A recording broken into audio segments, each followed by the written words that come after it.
जी नाज़रीन, आवा न्यूज में खुश आमदीद कहते हैं। खबरों का रुख करते हैं चोटी जरी की तरफ, जहां से हमारे रिपोर्टर नजीर हुसैन की रिपोर्ट के मुताबिक एसपी इन्वेस्टिगेशन हसन जावेद भट्टी ने डीपी उमर सईद मलिक की हदायत पर अवामुल नास से मसाइल बराह रास्त सुनने के लिए थाना चोटी में खुली कचहरी लगाई। खुली कचहरी में डीएसपी, एसएचओ, सर्कल कोर्ट छुटा, सियासी और समाजी शख्सियात के अलावा इलाका मकीनों और सहाफियों की बड़ी तादाद ने शिरकत की।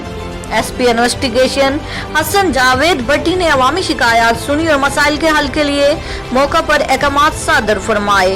उन्होंने कहा कि मेरे दफ्तर के दरवाजे अवामुल नास के लिए 24 घंटे खुले हैं और अवामुल नास को चाहिए कि समाज दुश्मन अनासिर के खात्मे के लिए पुलिस की आंखें और कान बने, इलाके से बदमाशों और जराइम पेशा अनासिर की निशानदेही करें और सर्कल कोर्ट छुटा पुलिस का मुंशियात फिरोशों, नाजायज असला और इश्तिहारी मुलजमान के खिलाफ बला इम्तियाज कार्रवाइयां जारी हैं, क्योंकि हर तरह के जराइम का खात्मा डिस्ट्रिक्ट पुलिस डेरा गाजी खान की अवलीन तरजीहात में शामिल है।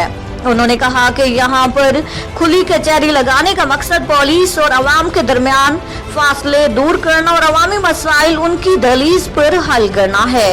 एसपी इन्वेस्टिगेशन हसन जावेद भट्टी ने डीएसपी सर्कल कोर्ट छुटा समेत एसएचओ से क्राइम मीटिंग की और क्राइम का जायजा भी लिया।